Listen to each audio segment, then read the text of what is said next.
Bismillahirrahmanirrahim. Assalamu alaikum, dear students.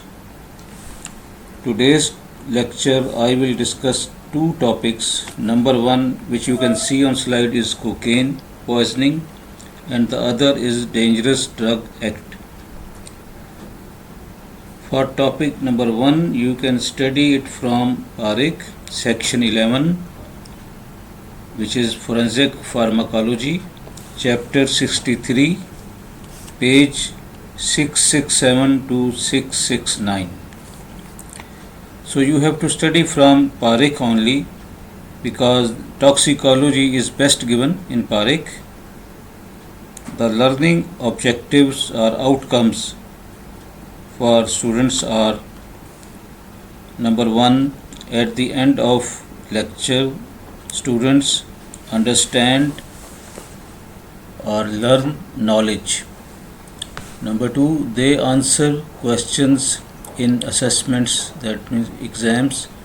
Number three, they can identify, recognize specimen, patient or victim of cocaine addiction. And number five, and very important, is they perform legal duties as medical officer after graduation, where they have to write reports and issue certificates regarding poisoning. Next, how can we classify this cocaine? So according to classification of poisons based on mode of action, which has been taught to you in the beginning in general toxicology, and those students who are supplementarian, or we have made a special group, they must pay more attention to these things, because I am touching those topics from general toxicology, like this classification, otherwise they will not understand. So according to classification, poisons can be divided into 6 groups based on their mode of action. So the main 6 groups are: number 1, corrosive poisons; number 2, irritant poisons; number 3, neurotics, that means the poisons which act on nervous system; number 4 are asphyxiants, which act on lungs or respiratory system; number 5 are cardiac poisons, which I taught you recently, which act on heart; and number 6 group is pharmacological poisons or miscellaneous group. So this last group is subdivided into separate subgroups, which are analgesics and antipyretics; number 2, antihistamines; number 3, tranquilizers; number 4, antidepressants; number 5, stimulants; and hallucinogens. Now you will see these subgroups mostly consist of drugs. So that is why it is called forensic pharmacology, because legal issues involved with intake of these drugs is dealt in this section. Now cocaine belongs to the subgroup the stimulants, which include amphetamines and cocaine. Other name given to cocaine are coke, crack, crystal, freebase, and free ball when it is mixed with heroin. Now the place where it is used: crack house is a place where it is sold, smoked, and enjoyed. Next is what are sources, what are properties, and what is the route of administration and use of cocaine. So cocaine is an alkaloid derived from coca, the dried leaves of the plant Erythroxylum. coca. So the plant name is Erythroxylum coca, and their dried leaves are called coca, and cocaine is derived from those dried leaves. It's a colorless crystalline substance having a bitter taste. What is the route of administration or method of administration? They are four. Number one, chewing or swallowing or ingestion. Number two, application to nasal mucous membrane or snorting. Number three, smoking. And number four, intravenous injection. So these four ways anyone can be used to take cocaine. Now, what are uses of cocaine? It's a recreational drug of choice for the modern affluent class of persons. That means elite and powerful people everywhere, including Pakistan, they enjoy this drug because it's very expensive also.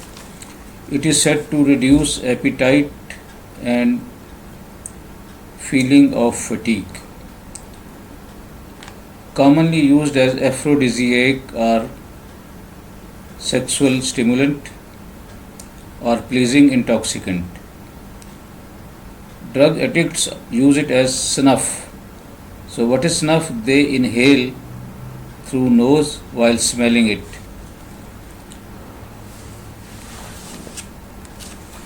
Next is, what is mode of action of cocaine?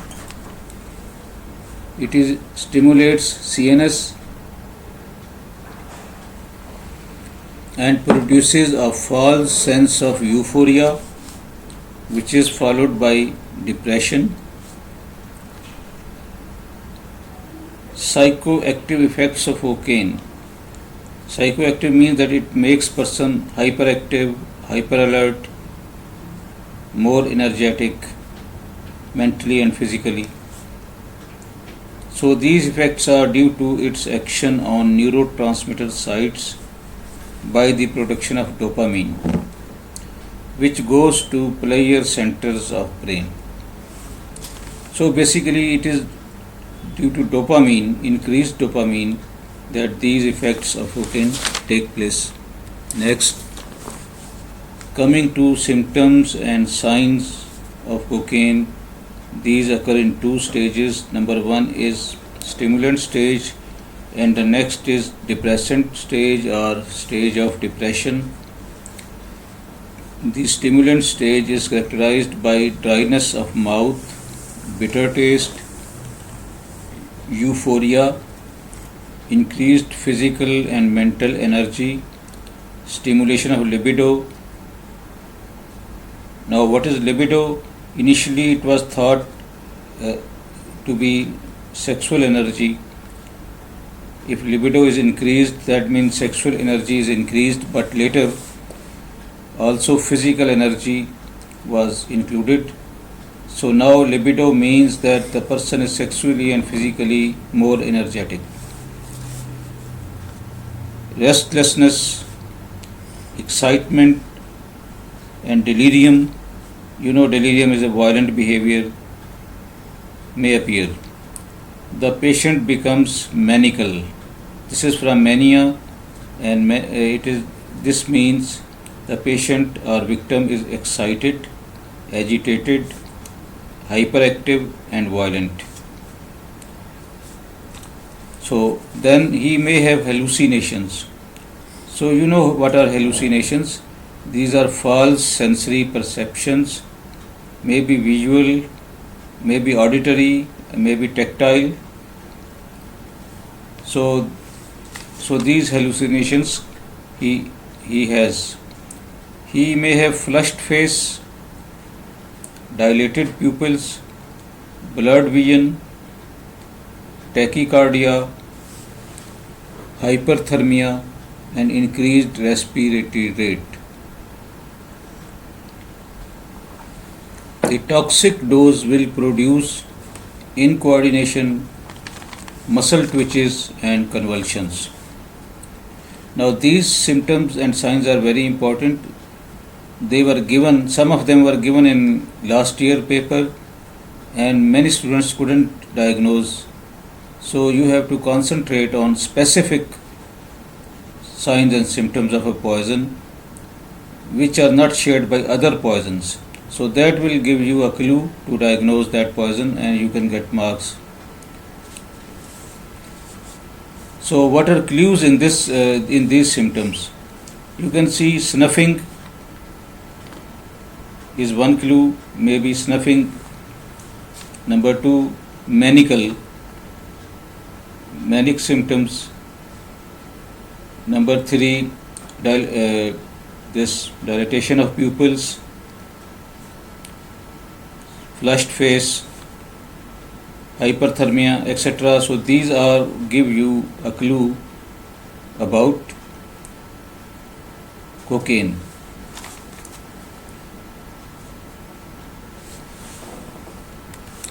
Next is depression stage or depressant stage.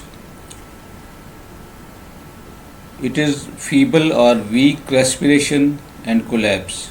Now all energy is gone and the patient suddenly becomes weak and ending in death from respiratory or cardiac failure. So what is mode of death in this case? I hope you know what is mode. That is failure of a vital system. So there are 3 modes only in the body, that is asphyxia, syncope and coma. Respiratory failure is asphyxia, cardiac failure is syncope, and brain failure is coma. So the patient may die either from asphyxia or from syncope. Myocardial ischemia and infarction due to coronary artery constriction is seen in some cases. Naturally, this will lead to syncope. Fatal dose of cocaine by ingestion is 1 gram and by application on mucous membrane of nose, that is inhalation or snuffing, is 30 milligram. Fatal period, death usually occurs in about 2 hours.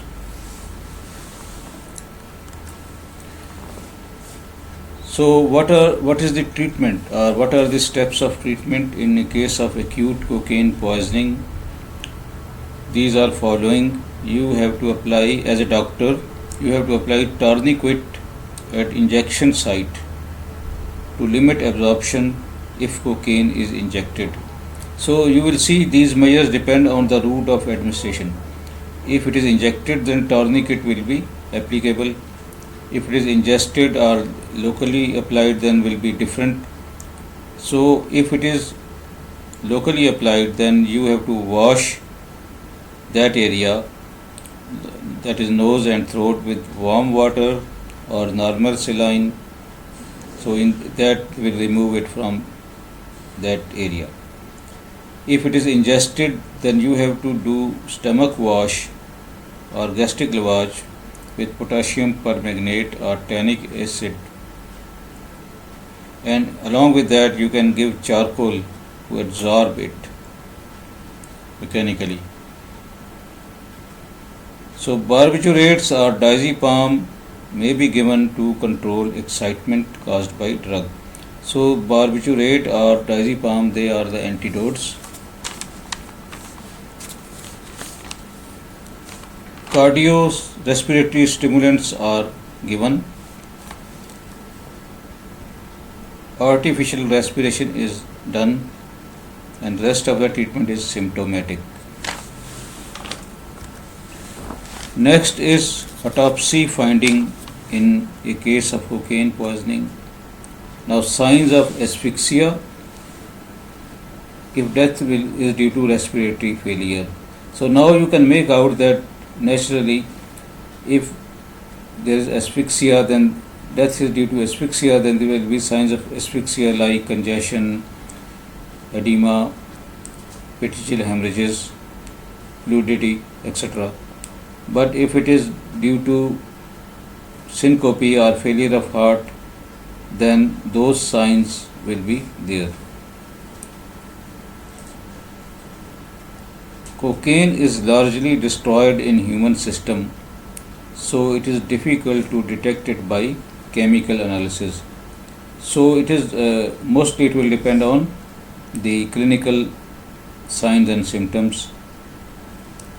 The specimens collected and sent to forensic science lab for chemical analysis are usual viscera in 4 bottles, which you know: stomach, intestine, liver, part of liver and spleen and kidney, and then specific organ for cocaine is brain, that is also sent in a separate bottle. Then blood and urine are also mandatory with each case. Blood and urine are also sent. So these are the specimens. Next is chronic cocaine poisoning, which is also called cocaineism, cocainophagia, or cocainomania. The sense of well-being experienced by use of cocaine drifts user into addiction or dependence.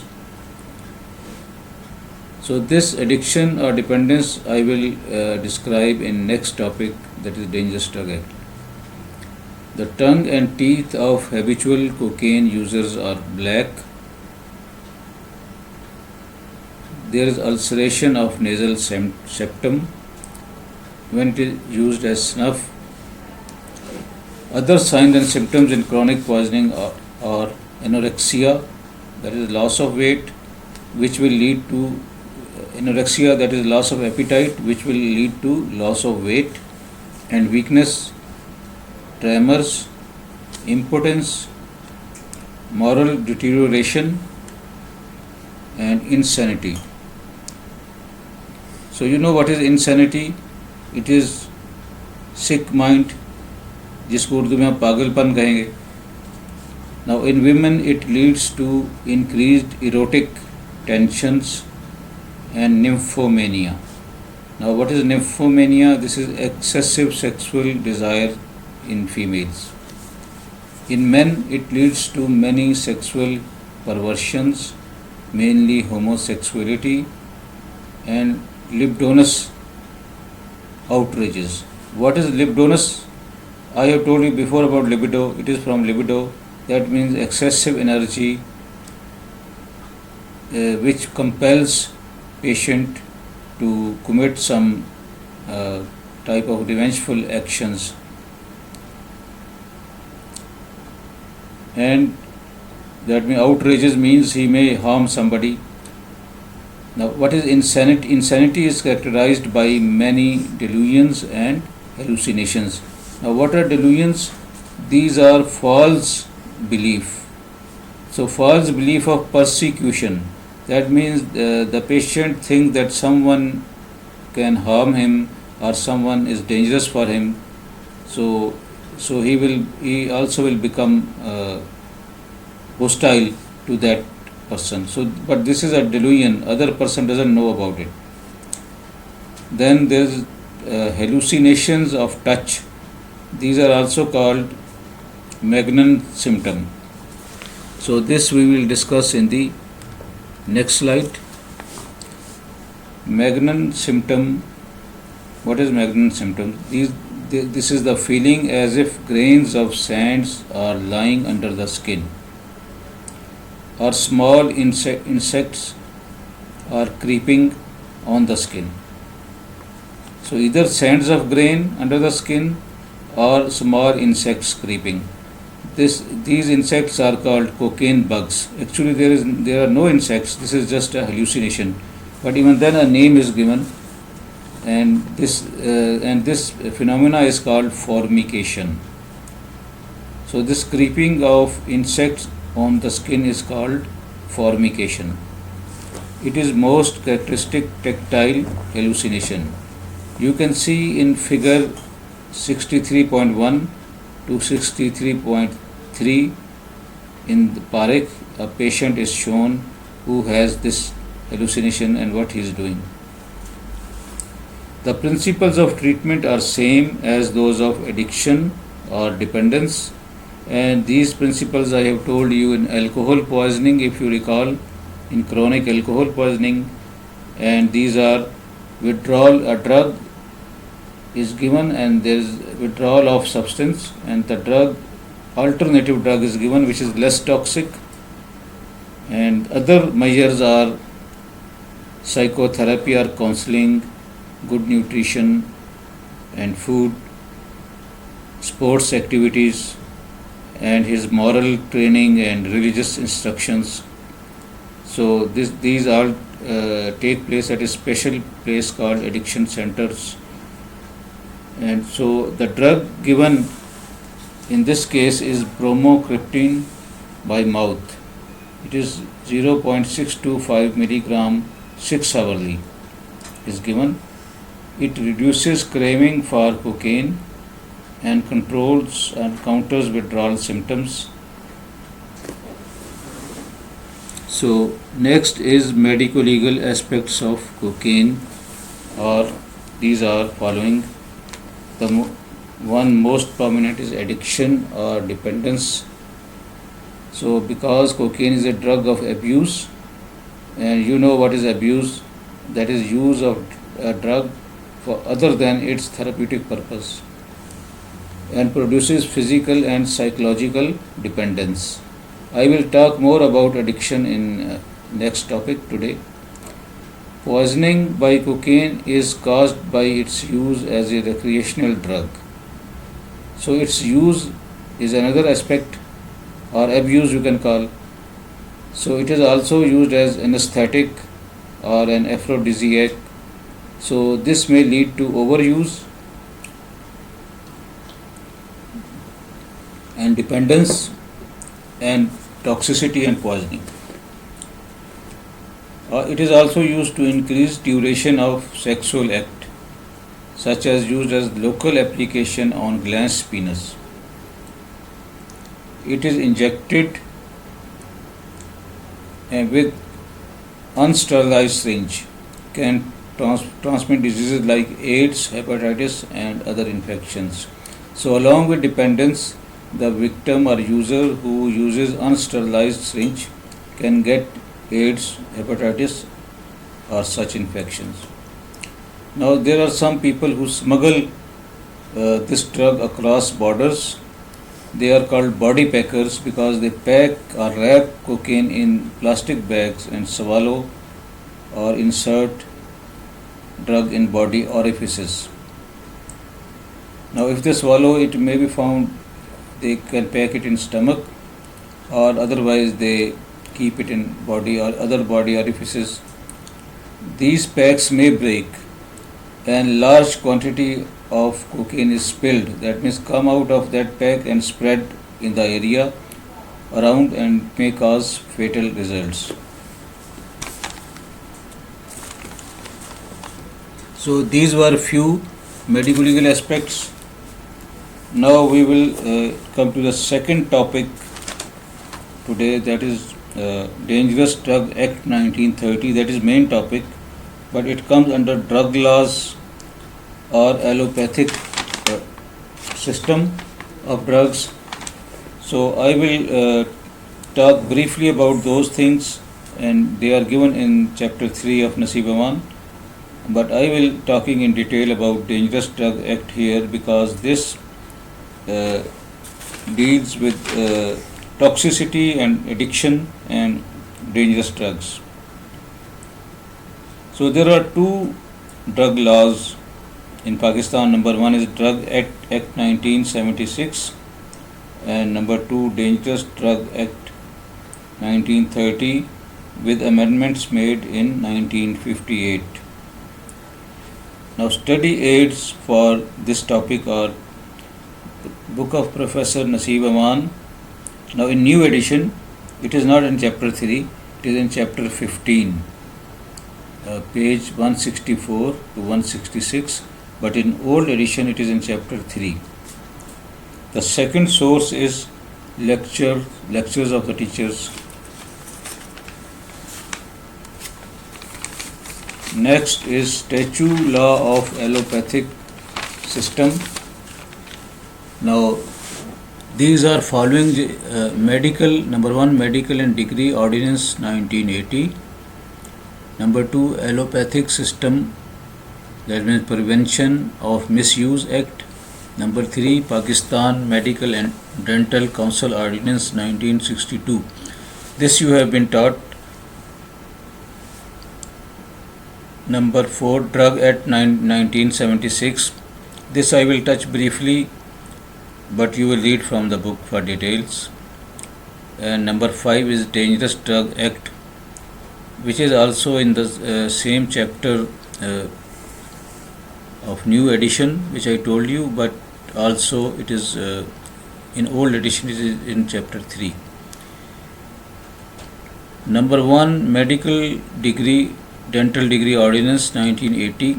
It defines scientific and medical system, identifies authorities having right of conferment of medical degrees and diploma, prohibiting of unauthorized conferment and falsely assuming medical and dental titles. So this deals with law relating medical and dental degrees. Number 2 is Allopathic System or Prevention of Misuse Act. It defines RMP. What is RMP? What is Registered Medical Practitioner? That means a doctor who has who's done MBBS and who has done house job. Then he is conferred a license from PMDC to practice and to seek job. So he becomes, and when he becomes a medical officer, he automatically becomes a registered medical, after registration at PMDC, a registered medical practitioner. Number 2, what it does is preventing misuse of allopathic system. This law also deals with misuse, prevention of misuse. Number 3rd law is Pakistan Medical and Dental Council Ordinance 1962, which you have been taught in detail by Professor Shahid Sahib. Number 4 is Drug Act 1976. This I talk briefly here. So previous acts of drug acts were 1940 and then 1972, but this 72 act was bitterly opposed by pharmaceutical industry. So it was taken back and a new act was presented in assembly and passed in 1976. So this act has modernized drug legislations in accordance with recommendations of WHO, that is World Health Organization. The specific objectives of this act are: drugs marketed are of required quality. That means their quality should be specified and it shouldn't be below that. New drugs tested and evaluated for safety and efficacy. So before launching a drug in market, it should be tested for safety, and number 2, efficacy. So you know these two terms. Safety means that it is not toxic, it doesn't harm, and efficacy means it is effective therapeutically. Next, a term of approval of any product can be modified or product can be withdrawn on basis of additional information. So if there is something later to be known about the drug, that it is toxic or it has some harmful effects, then it can be withdrawn from the market on the order of government. Medical practitioners are informed about properties of drug. You might have seen the pharmaceutical companies appoint medical reps who visit doctors along with the medical literature about their products and brief them. So this is under this law. Next is control over advertising to prevent or discourage misuse by medical profession and public. So medical advertising is not as open as other professions.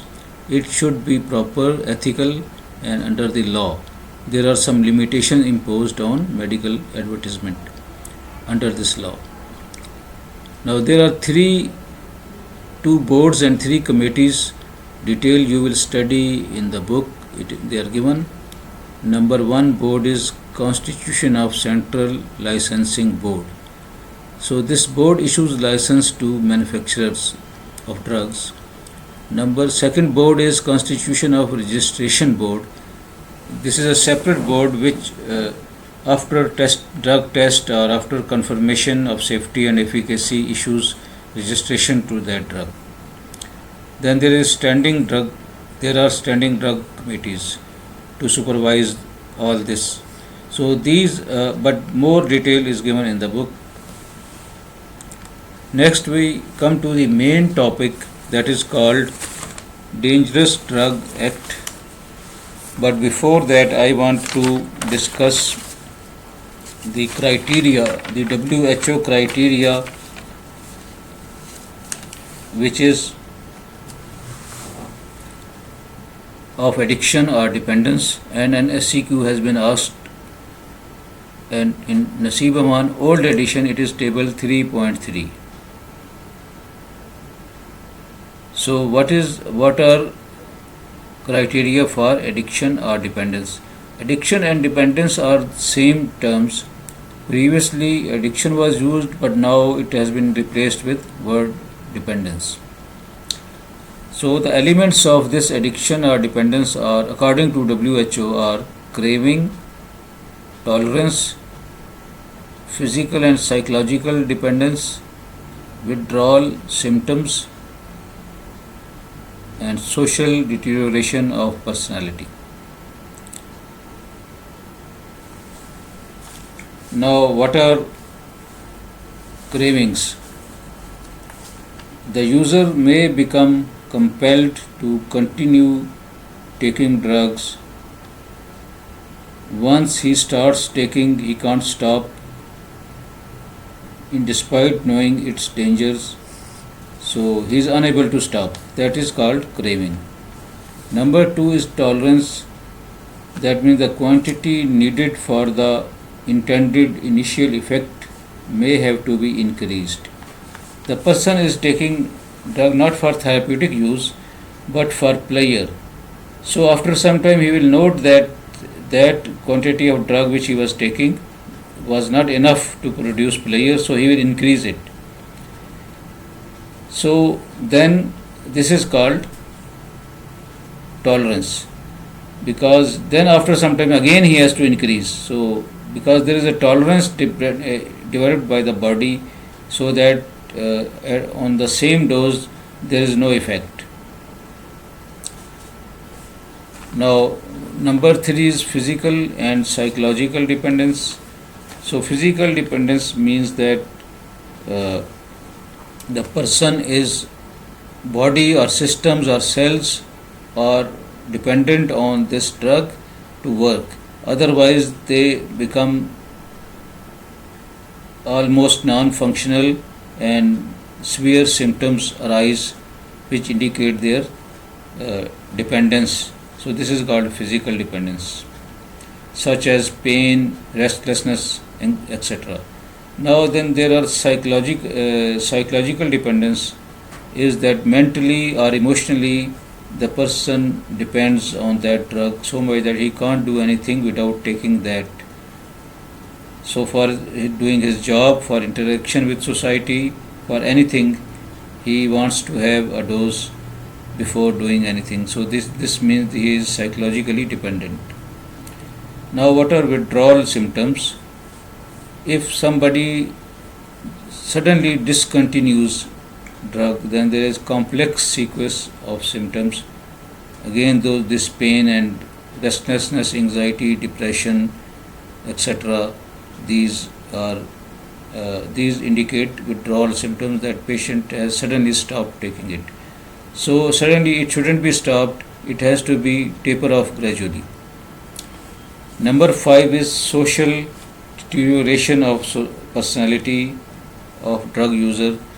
This is so obvious. We see every day in real life and in media that people become careless. They don't care about their appearance. They are untidy, unclean, and unhygienic. They don't keep their surroundings clean, and they are careless about themselves, and they may go into isolation, not interacting with other people except those who are addicts, so that his social skills are gradually weakened. Now, after this criteria of WHO, I come to this Dangerous Drug Act proper. This is Dangerous Drug Act 1930. The objective is to prevent misuse of drug having potential for abuse.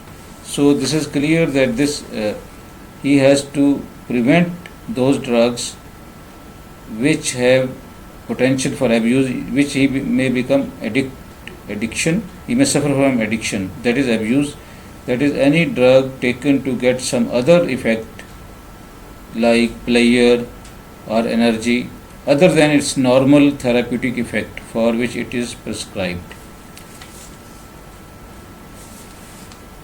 So this, if someone, for example, if someone start taking paracetamol in large quantities to have some relaxing effect, while everybody knows that paracetamol is to relieve pain and 1 or 2 tablets are enough, but I have personally seen people who are addicted to paracetamol, they are taking 20 tablets at a time. So that means they are getting some sort of pleasure from it and they are addicted. So, but drugs of abuse are dangerous drugs as per this law, or coca or its derivatives. They are from stimulant groups, which I have just now discussed, cocaine. Number 2, from depressant group, opium, and others are cannabis indica. So these 3 are main drugs which fall under Dangerous Drug Act. Next is history of Act, how this Act was formed. Since it's about 90 years back, this Act was passed, and when there was no Pakistan, only it was India. So that is why we will mention India in it. First of all, we see how the use of such drugs were prevented in past centuries. Before 20th century, what was the law or what was the practice to prevent? So it was known to society globally that some drugs are addictive and dangerous, and so prior to 19th century, the prevention was done mainly by giving severe punishments to users.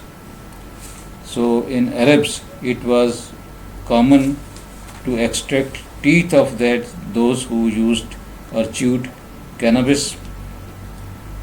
Now in England, King James VI increased tax on tobacco by 4,000% to discourage its use. But such measures failed to stop abuse of drugs. So in 20th century, the issue was taken to Assembly of League of Nations. So what is League of Nations? Now everybody knows UNO, that is United Nations Organizations, but before that there was another organization which was called League of Nations. So there, under League of Nations, an Second International Opium Conference was held in Geneva in 1924. So what was aim of this conference? It was to devise ways and means to prevent misuse or abuse of opium. So it was mainly about opium prevention, and again in 1925 it was held and a convention relating to dangerous drugs was passed. So then other drugs were also included like cannabis and cocaine. All participants resolved to take measures Number one, to suppress contraband traffic. That means smuggling of drugs across border. So number one was take measures to prevent the spread or smuggling of drug from one place to another, from one country to other countries. Number two, prevent abuse of dangerous drugs, especially those derived from opium, Indian hemp, which is cannabis indica, and coca leaves, which is cocaine. So India at that time, which included Pakistan, accepted the recommendations and enacted the Dangerous Drug Act 1930, which empowers the government to control cultivation, manufacture, import, sale, distribution, and storage of dangerous drugs. The government has framed or formed dangerous drug rules prescribing strategic measures to prevent abuse of dangerous drugs and to rectify, or that means to correct, the deteriorating situation due to drug addiction. And some other rules also framed for practice of such medicines by physicians. That was about history of act and etc. And so those with that I conclude my lecture here, and will take up will complete this topic in next lecture. Thank you.